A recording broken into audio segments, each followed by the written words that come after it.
So guys, Mazi Nnamdi Kanu have come out to warn everybody, not even just Benjamin Kalu, because Benjamin Kalu came out to say that they begged the government that they should please release Nnamdi Kanu for peace to reign. And Nnamdi Kanu replied him. I would like guys to watch that video where he was begging the government. But before that, let's take this headline. I said that now nobody should be begging Nigeria government for my release because I committed no crime. Nnamdi Kanu. Then I'll let guys take a look at that video to hear when the Benjamin Kalu was begging the federal government to release Nnamdi Kanu for peace to reign Nigeria. Take a look at that video. Now, I'm talking about development. You cannot develop any area without the presence of peace. In Nigeria, we say peace, unity, progress, which means where there is peace, you can bet progress. In the southeast, there is a problem, insecurity. And many people causing the problem are alleging that is because of the incarceration of Nnamdi Kanu. Let us remove that excuse out of the basket. And that was why I appealed to Mr. President when I inaugurated, on behalf of the Speaker, I inaugurated the Southeast Development Committee in the House. I appealed to the Commander-in-Chief because you can't coerce him. You can't force him. You can't use noise to bully the president to do anything. And this is the message I've been sending to my people. Let's quieten the zone and appeal for a political approach, not just the legal approach. It has been done severally. And it could be extended to us if we appeal to Mr. President. So and what you're saying, Deputy of my Speaker, people in the federal government. Yes. With what you're saying, will there also be another agitation for the release of Simon Ekpa, the self-acclaimed leader of Biafra? No, I'm busy now. Simon Ekpa is not in Nigeria. He's wherever he is, and I'm talking about Nnamdi Kanu. If we release Nnamdi Kanu, it's going to help to calm the zone better. It's going to help the police and the security agencies face squarely those who are claiming they are agitating for Nnamdi Kanu.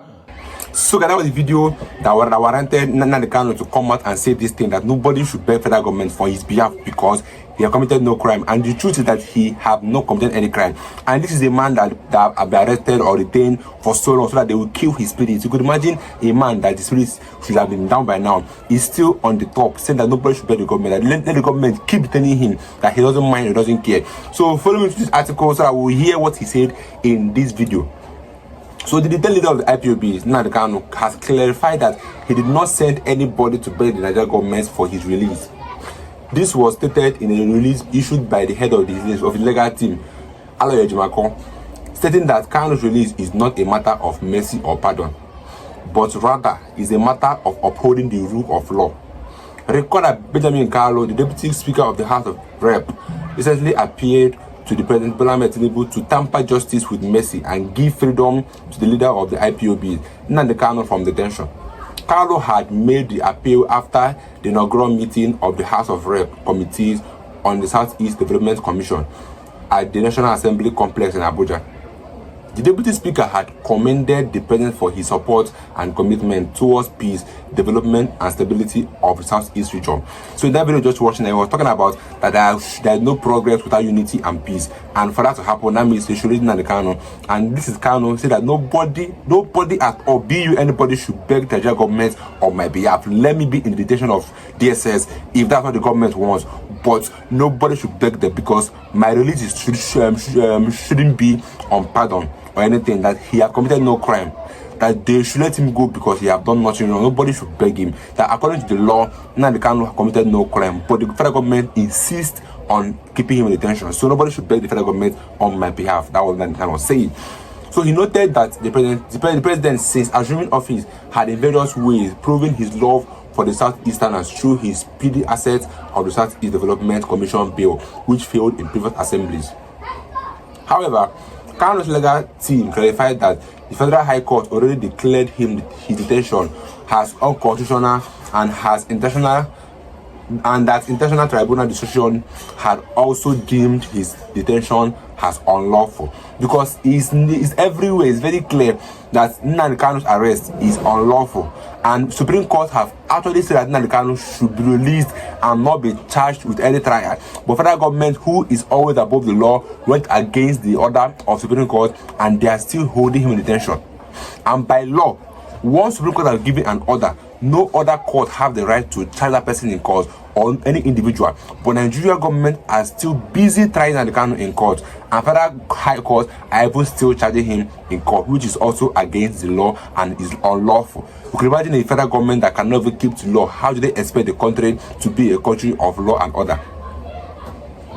Therefore, Kanu's release should be a straightforward matter of complying with the law. The IPOB leader also stressed that he had committed no crime and that his detention was a result of the Nigerian government's attempt to criminalize his right to self-determination. Because his crime was that he said that let Nigeria divide. That was his crime, which is self-determination. He wants people to go and he wants people to be free from Nigeria, which is a crime to the federal government. And now it's not a crime if another leader come up and say the same thing, but it's a crime when a Southeastern say the same thing that the northern leaders are saying. But guess what? Now they can't have been arrested or detained for so long, but none of those northern leaders have been called to action or even warned that they should stop saying this issue of Nigeria to divide. But guess what? They are busy detaining Mazi Nnamdi Kanu because he was looking for self-determination. I want my people to go. Simple as that. That was his only crime, which is not even lawful. He has the right for that. He has the right to do that. But in Nigeria, they have taken a lot of our rights from us, and thank God for those that are speaking up on our behalf. His lawyer wrote, during my visitation with Oyendu Mazi Nnamdi Kanu yesterday, he made it abundantly clear that while he is deeply appreciative of the efforts and the widespread calls being made by well-meaning individuals and groups to secure his release, he, however, instructed the legal team to issue the following clarifications. Follow me through. 1. The matter of releasing Nnamdi Kanu is not an act of mercy, pardon, executive clemency, or even amnesty. Instead, it should be an act of simply complying with the subsisting federal high court judgment that declared his detention as unconstitutional, or even the instant international tribunal decision that separately declared his detention as unlawful. Alternatively, the decision to free him from detention and discontinue his infamous prosecution can be made by simply resorting to the constitutional provision that empower the Attorney General of the Federation to discontinue any prosecution. 2. When Mazi Nnamdi Kanu is adamant that nobody should plead or beg anybody on his behalf because he has committed no crime. Self-determination, which is the real issue that got twisted to suddenly become a high crime, is an inalienable right guaranteed under the law of Nigeria, the United Nations, the United Kingdom, and Kenya. Thus, the perverse and unlawful criminalization of his exercise of this right should not be unwittingly be encouraged through some misguided appeals for pardon, clemency, or mercy. Thus, releasing Nnamdi Kanu is not an act of mercy or pardon, but an act of abiding by rule of law. Number 3, I think he says five things. So this is the third one. In as much as those calling on for his release are sincere, their calls for pardon or clemency may be constructed as a green light to the executive branch or even the court to violate the rule of law by continuing to subject Mazi Nnamdi Kanu to a prosecution or trial that does not comport with the tenets of the Constitution and Nigeria's treaty obligations. 4. Instead of begging, those desiring his release should emulate the language and tact used by Afenifere, and as a World Igbo Congress, ranking members of the National Assembly, American military veteran of Igbo descent, ambassador of self-determination, international community, and a host of others who have made it clear that Mazi Nnamdi Kanu deserves to be released because he has committed no offense known to law. If truth be told, it is Nigeria's executive branch which extraordinarily rendition Mazi Nnamdi Kanu that should show contrition for resorting to extraordinary rendition, which is a state crime under international law and the common law. If any begging must be done, he should be directed to the court to conduct his cases and that of IPOB with the utmost impartiality and adherence to rule of law, equity, and good conscience. Most importantly, Mazi Nnamdi Kanu sincerely thanks everyone working assiduously towards the restoration of security, tranquility, and good order in the beloved Igbo land. So this is the message Nnamdi Kanu have to pass to those that are begging federal government. So I'll see you guys at all your views. I will see you in my next video. Stay tuned, guys.